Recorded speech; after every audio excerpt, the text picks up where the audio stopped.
No, this is a island that at its widest level is, what, 12 miles from shore to shore, and at its smallest level, or smallest location, it's 7 miles between one shore and the other. Is that correct?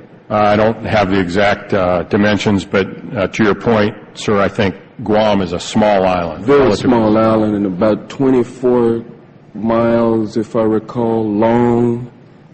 So 24 miles long, about 7 miles wide at the least widest place on the island, and about 12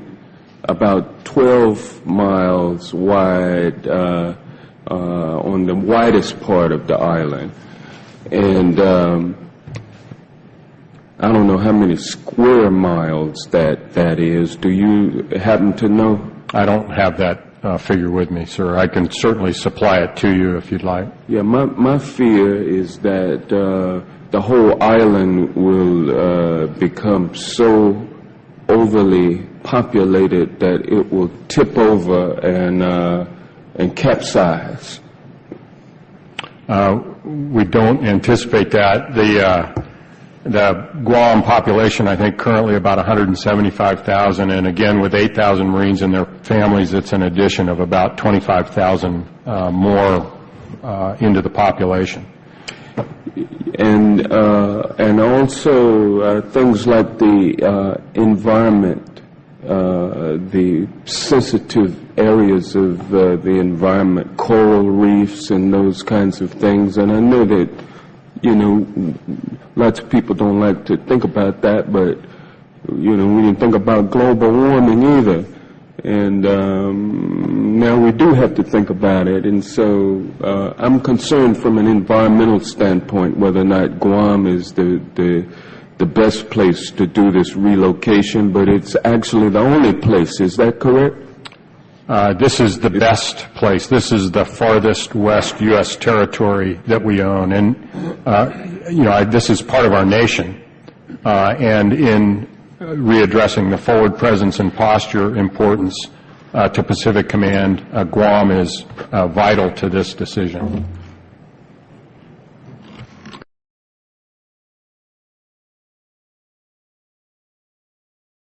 Under the Speaker's announced policy of January 5th, 2011, the Chair recognizes the gentleman from Georgia, Mr. Johnston, for 30 minutes. Thank you, Mr. Speaker.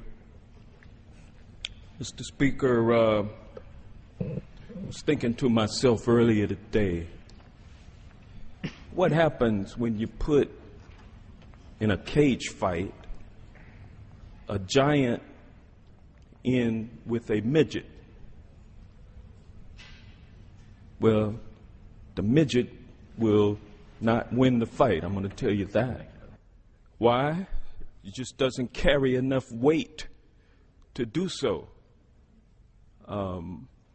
But if you put 30 midgets in with that giant, then the midgets have a chance.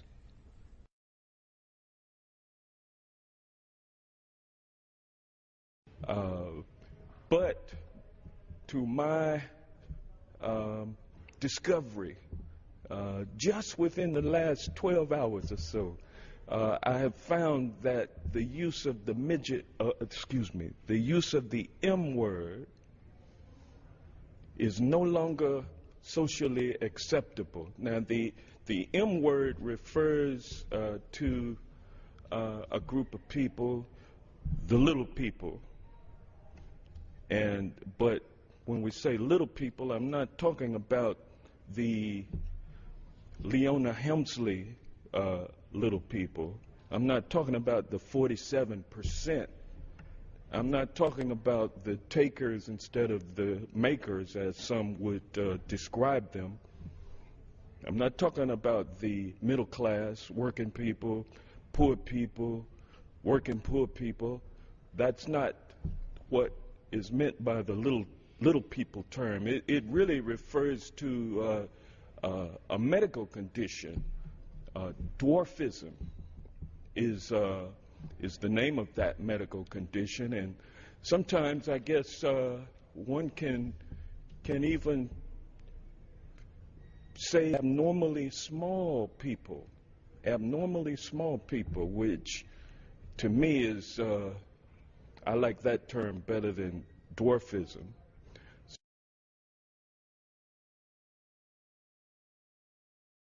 This bill, which shows that this Tea Party Congress will make the tough choice to keep children's birthday parties on schedule and give industries that rely on helium the lift that they deserve. Imagine, Mr. Speaker, a world without balloons. How can we make sure that the injustice of there being no helium for comedians to get that high-pitched voice that we all hold near and dear to our hearts? Imagine a world without balloons. Today, the House has chosen to just simply float above it all. And finally, we're going to do something for the American people, and we should all pat ourselves on the back for that. Too often lately, this body has sat deflated.